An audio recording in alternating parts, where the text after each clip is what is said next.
All right, and what's the next motion? Motion for judge to preclude use of YouTube and live streaming or video recording from any news source during the course of the trial in this case. Any news source?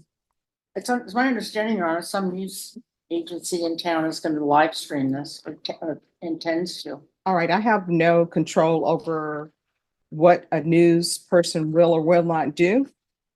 And I've already made a ruling over, I think I previously ruled on that. I have no control over what other people do. You can't control your courtroom, Your Honor. You can't preclude them from being in here No, I'm not going to preclude the media from being in the courtroom. Why would I? during the What course of the trial. No, why would I preclude them from being in the courtroom? Because it's my client's right. Specifically, this argument mostly argues Texas Rule of Evidence 614, the rule. And it's not a discretionary rule, it's mandatory that request once the rule is invoked, the judge shall require the witnesses. How do we protect? Oh, are you anticipating that people from the media are going to come in to testify? Not testify, record or broadcast.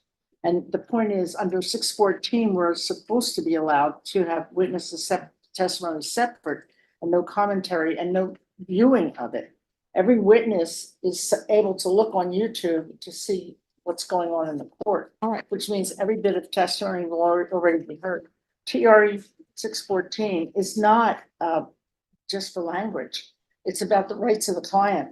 And how do we protect his rights when every witness potentially has the ability to see every previous witness? Well, the question is whether or not they actually will do that. And the other question is whether or not people who are not precluded from the rule will tell them what they've seen and heard. So that's something you all will have to tell your witnesses. They're not allowed to view anything, which is the instruction that is given to every witness who testifies. After their testimony, the instructions they're given is they are not to view anything. If there was something from some news media source, they're not allowed to watch it. They're not allowed to discuss their testimony with anyone. Now, whether or not they end up discussing their testimony with anyone, does anyone really know unless they ask that question? I give the instructions and they will either follow the instructions or they will not. And if it's determined that they are not following the instructions that the court has given them, then other steps will be taken. And that'll be up to the request of the defense counsel. Effectively, then, Your Honor, you acknowledge that there's no guarantee that your order will be followed by either side, defense or. Well, this is what I'm acknowledging.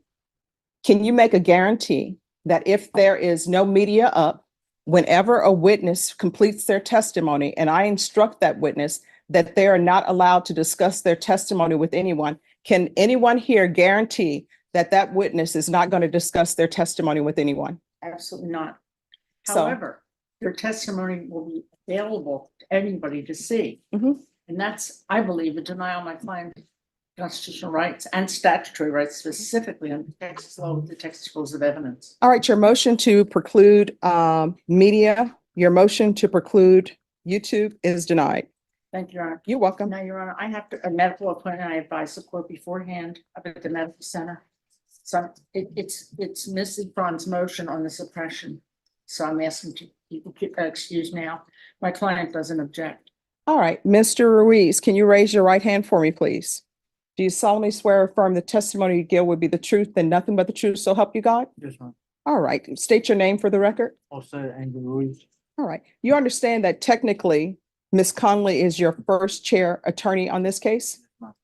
And she is asking to leave to go to a doctor's appointment. Do you understand that? Yes, ma'am.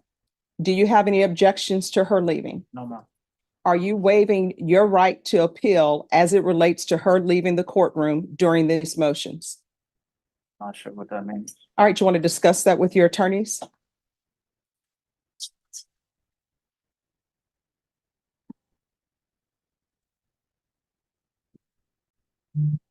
For the record, Your Honor, I was here for the morning docket. It was changed to 2:30. All right, for the record, everyone knows the rules of the courts are this. If you are ready to proceed, you approach the clerk, have them place their file up here. No one ever said they were ready to proceed on motions, so that's why we're here in the afternoon. At one point, Your Honor, the court told Warren Wolf not to go near the coordinator while you were giving, while you were taking. While we were on the record. Yes. Yes. And so this is what ends up happening. And this is what the court saw. This hearing was scheduled at 9 a.m. Everyone in this court knows the rules. You've been in this courtroom before with the rules, and the rules are when you are ready to proceed, approach the clerk. They will pull your file. Your file will be placed here. I kept announcing throughout the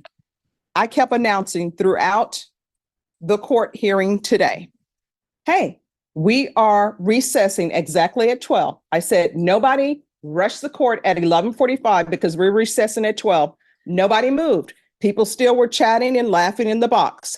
Then I said, again, I made another announcement midday.